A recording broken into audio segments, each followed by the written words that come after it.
Then the Jews began to argue sharply among themselves.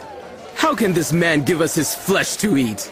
Jesus said to them, Very truly I tell you, unless you eat the flesh of the Son of Man and drink his blood, you have no life in you. Whoever eats my flesh and drinks my blood has eternal life, and I will raise them up at the last day. For my flesh is real food, and my blood is real drink. Whoever eats my flesh and drinks my blood remains in me, and I in them. Just as the living Father sent me, and I live because of the Father, so the one who feeds on me will live because of me. This is the bread that came down from heaven. Your ancestors ate manna and died, but whoever feeds on this bread will live forever.